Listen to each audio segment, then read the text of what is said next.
Welcome to this week's episode of Sojourner, and don't forget to like and subscribe. Welcome back to the ongoing series, How Spaces Define Masculinity, a Black and Black-Biracial Men's Initiative. My name is Carol Jean Matthews-Shifflett, and I am the CEO of the Sojourner Group. I'd like to start by thanking my sponsors, the Utah Jazz, Planned Parenthood Association of Utah, Pacific Island Knowledge to Action Resource, PCAR, the Utah Coalition Against Sexual Assault, UCASA, and Enlightened Productions. Welcome, welcome, welcome. Today we have Dr. Richard Ferguson, Alex Jones, and Walker Gale. I'm going to have you all introduce yourself, but Dr. Ferguson is a health plan medical director. Alex Jones is, what did you say? You are a photographer that plays music. And then we have Walker Gale, who is a business owner of 25/8 Mobile Detailing. If you're reflecting on your past and you were to write a letter to your younger self, what would you tell yourself? And I'm going to let whoever wants to go first raise their hand and tell me, what would you tell yourself if you had to write a letter? And if that letter was about being a Black man in America. I'll go. Okay, go ahead. If I would have to tell myself something, I would tell myself, protect your peace at all costs and read as much as you possibly can. Okay, good. Did you read as a child? Not at all. I didn't start reading until I got locked up. I was 17, okay. And I started reading in there. I got out at 19. And then every time I got locked up, I'd read. But that's where I got most of my education. I self-taught myself a lot of Black history and things of that nature. So that's why you come out and turn that life around. There you go. Okay. Mr. Jones. I guess if I had to tell myself something, I would say stand up, because a lot of things that I didn't do is I got some fear in me. I didn't want to go to jail. I didn't want to get shot or whatever. I was stabbed. I was a kid stabbed, then shot. And so I think just stand up and get rid of the fear, because fear is what gives as a Black person, you learn intrinsically. If you live I'm from Philly, you learn intrinsically, but you got to watch out for yourself. You can't go too far that way, but that way you can't say anything. I drove to a white neighborhood when I was probably 16 to go skating. I came out and they had spray painted nigger on the side of my car. Mm. When I was a kid, my dad my family was driving to Virginia. They opened Howard Johnson the first time. Going Howard Johnson. Went in Howard Johnson, Salisbury, Maryland. We went to Howard Johnson's, and we were leaving. Some white men came in and didn't like us in there, and they chased us out and threw rocks at the car. Mm. So, but I think if I was telling myself young that don't be afraid of these people, because they're just scared. White people are afraid that they're going to lose something if they give Black people respect. They're just afraid that there's only so much in the world, and if we get ours, it's going to come out of their pocket. And, so fear has always been a challenge for me. Anything I didn't do that I wanted to do, I know was because I was afraid. Okay. I didn't finish this because I was afraid. I didn't try that because I was afraid. I didn't go there because I was afraid. I would get over that fear, because, something's going to carry everybody out of here. I'm not going to live forever. But to live long time afraid is worse than dying young. Okay. I would say, stand up. I like that. Dr. Ferguson. Man, this is tough. If I had to write a letter to my younger self, I would say, be more confident, speak up for others that didn't have a voice, especially when I had opportunity. I wish I had done that more for folks. Okay. And I think I could have achieved more at a younger age if I had had more confidence. Those are some good letters. Yeah. Now you guys can go home and write that letter to yourself. Is that something that you would also tell today if you ran into a young man on the street who's between the age of 12 and 23? Would you tell him that, and would you add more to that? Because right now, I'm sure young Black boys are afraid, are we going to be next? I'm sure they're afraid of that. So is that the same thing that you would say to them, or would you add to it? I would say the same thing. I would still say even the whole next thing, you know, like I take George Floyd. He wasn't killed by accident. The man had his knee on his throat while everybody watched for 8 minutes. So there was nothing he could have done to avoid that. I mean, and he was suspected of passing a counterfeit $20 bill, which turned out to not be counterfeit. But if it was counterfeit and he got arrested and tried and convicted, he wouldn't have got death. So George Floyd was murdered by that cop because he just wanted to murder him to death. It had nothing to do with who he was or what he did. He just wanted to kill a black man damn. Floyd was handy. So you can't avoid that. So, but you can't, I think personally, this whole police killing of black people is to scare black people. It's part of the scare. We're gonna kill you, so stay home, be scared, because we're gonna kill you. And if that works, then they'll probably stop, because all they're trying to do is put fear into, so that we have parents telling their sons, when you go out here, don't say anything, don't look that way, don't look up, hold your head down. What year is this? I got 2 boys, 1'6" 2 and 1'6'3". I wouldn't tell either one I'm gonna walk with your head down. No, hold your head up. Look everybody in the eye. Okay. So, and that's really bold. I mean, that's mighty bold, and I think it's good that you say that. I'm just trying to imagine a young kid being afraid to doing that. Let's just put it that way. With me, I say, I said read as much as possible, because when you educate yourself, you know your laws. You know your rights, you know how to conduct yourself, you know the history, you know what's going on around you. And I think knowledge is power. And if you do that, you're going to be able to walk around and face life as you should, you know. Okay. So educate yourself so that you will know how to handle yourself out there when you come across situations like this. Absolutely. And what about you, Dr. Ferguson? I would probably echo the young black men. Try to leave violence as a last resort when you get, try not to be so, it's okay to be angry, but, anger doesn't often lead to immediate change. And that often creates an excuse for others. And I think more so, if you see something wrong, say something or do something about it. Allowing something that appears very wrong to you occurring, such as with George Floyd and all those spectators. I've seen spectators all the time from here to Iraq, and I'm like, wow, are they fear of retribution or retaliation on them? So I teach that a lot. And most people know, they have an internal sense, guidance of what's right and wrong. And people, especially as passive as Utah is not great behavioral structure to be able to, for even their own children. That's why they'll keep voting one certain way, even though it's completely against all their value structure. They don't know how to do anything else because they don't want them to be assertive. Call something out. So I think calling things out, but showing reservation, and it's okay to be angry, but it's often not an emotion that leads to change. Okay, all right. I would tell them it's not just so scary though. Say again. Some of these young guys, I would tell them, maybe don't look so scary. What does that mean? America will kill you. I mean, you walk around with a hood over your head and you got your hand in your pocket and you go around telling everybody, I will kill everybody I see. You're going to scare them, man. If you look all over the world, if you scare America, America will kill you.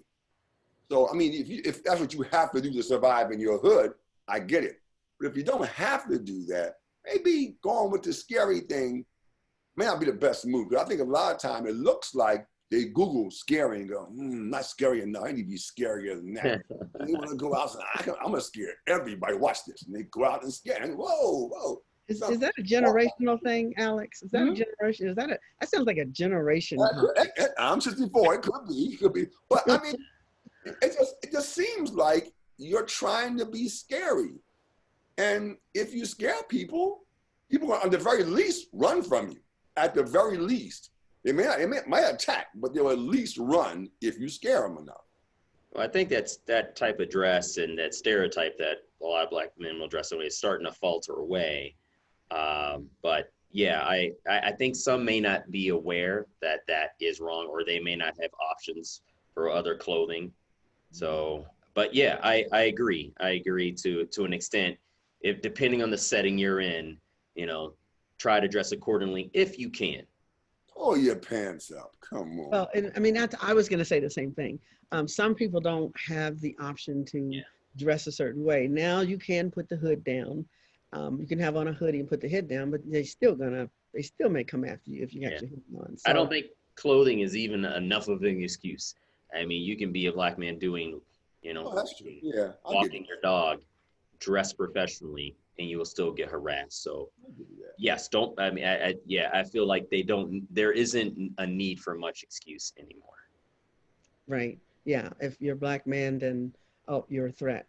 So Yeah. I wanted to say to the audience, if you have any questions, go ahead and send your questions. And there was a comment that someone loved your responses to the write the letter to yourself if you were a younger man. And I did too.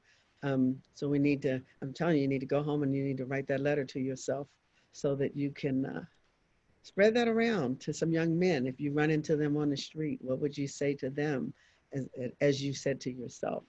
So my last question, we're finishing early today. You guys are just kind of quick on your answers. What would you like for listeners to take away from this conversation today in reference to being a black man in American society, how you've had to maneuver your spaces and define your own masculinity in this country?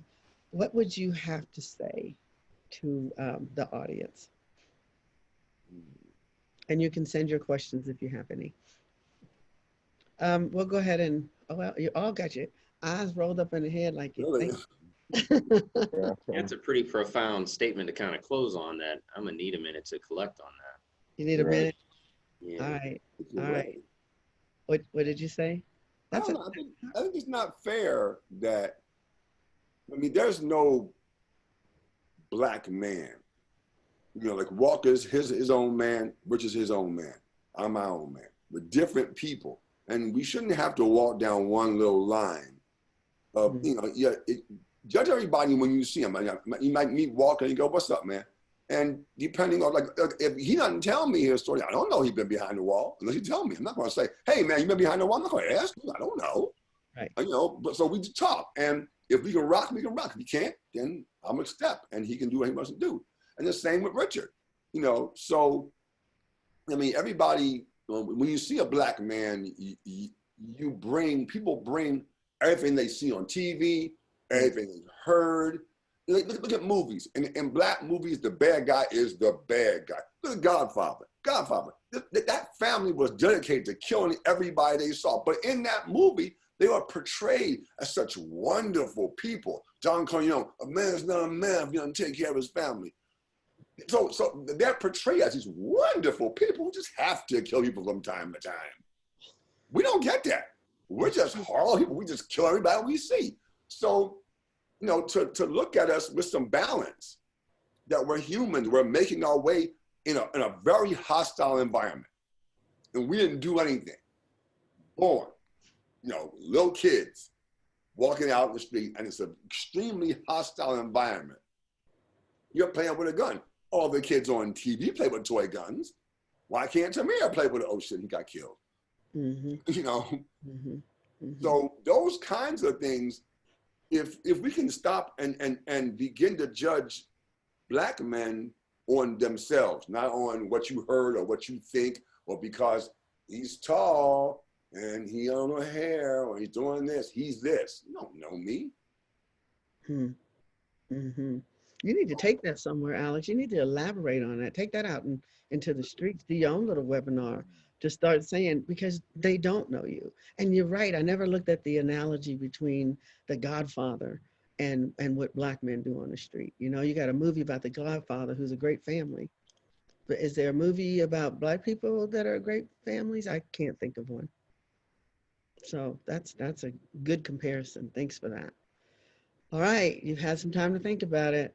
What would you like listeners to take away today? I'm not going to call on you. Okay, you got it. All I right. guess I'll just simply put, I mean, I think Alex did a good job on that. And just to elaborate, just know that every black man lives their own black experience and has a black experience. And just to go back to what Dr. King said, judge every man by the content of his character, not the color of his skin. I mean, in short. Mhm. So Okay. All right. Thank you very much. All right. You're up, Dr. Ferguson. Yeah, I would have to say the same. When it comes to black men, judge us as men first, not based on, yes, you will see the color. And that is something that I hope people will try to do more, to realize I'm going to try to force my biases to the side, and here I'm going to listen to him. I'm going to be an active listener. I want to hear what he says, as opposed to I have an immediate prejudgment when this man walks in the room, when this person comes in a corporate room, or when he's coming to me with a business offer for a mobile detailing service. So try not to do your best to not judge them, and that goes with everybody. I think it's just not limited. It's all POC, right? I mean, there's folks that are coming to offer to do work on my home, and does someone think they can get a lower price because they're of color, and they can lowball them, and it's like, no, you should not go in thinking that way, thinking just because of the color of their skin they provide less value.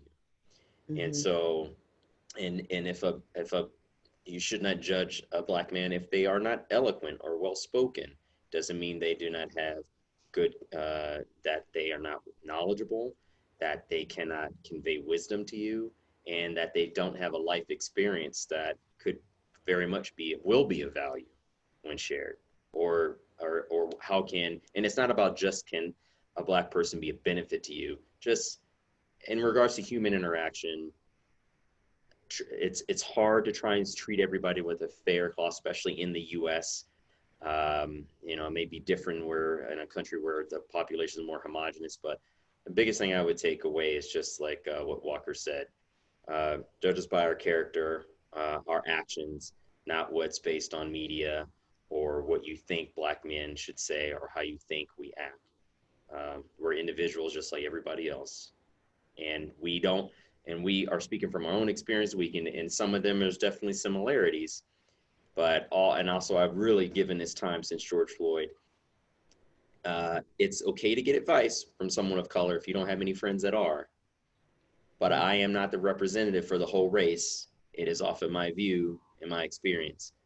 So don't think, well, I talked to Richard and he's an educated black man, so this must be the rule, or no. It's You're not one of about the good that. guys. Oh, why can't everybody be like him? I used to hear that about Karl Malone. Well, why can't everybody be Oh, him? And, or he speaks well.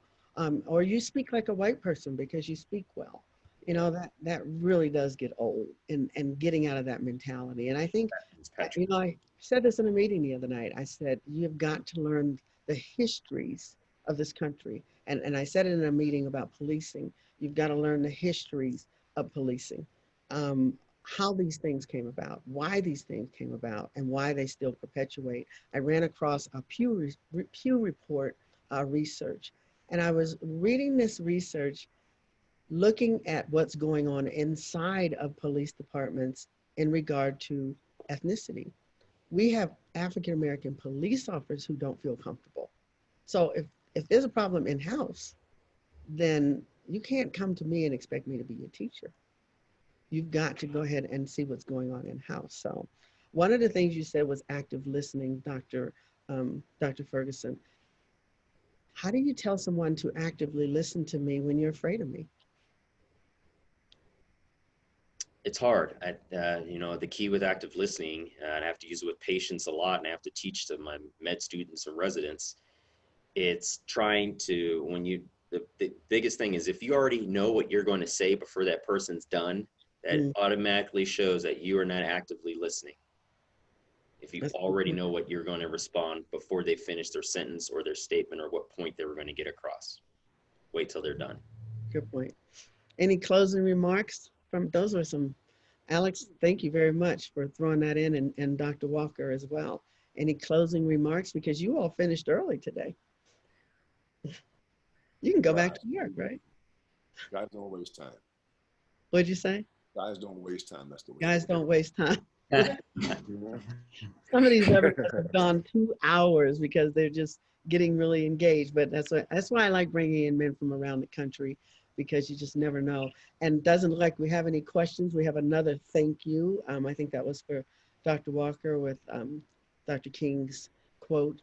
So I want to thank you all for taking the time to do this. This has been great, because we have to keep re-educating America to who you all are, because evidently they think you're all criminals, and they think that you're all in the streets and doing no good and can't change your lives around. So I want to thank you for coming on and doing that.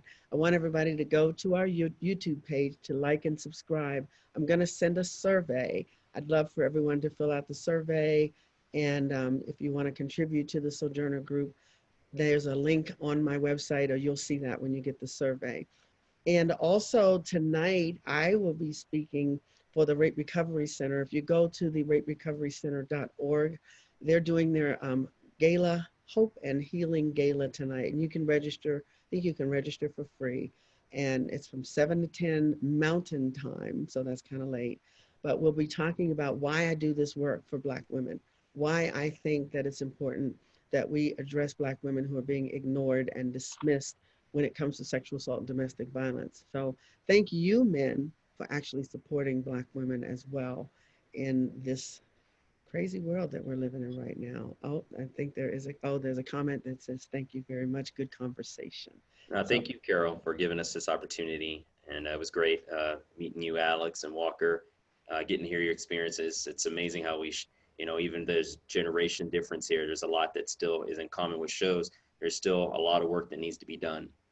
And Right. lastly, wear a mask, wash your hands, and get your flu shot. Thank you, doctor, for telling us that. And we need men.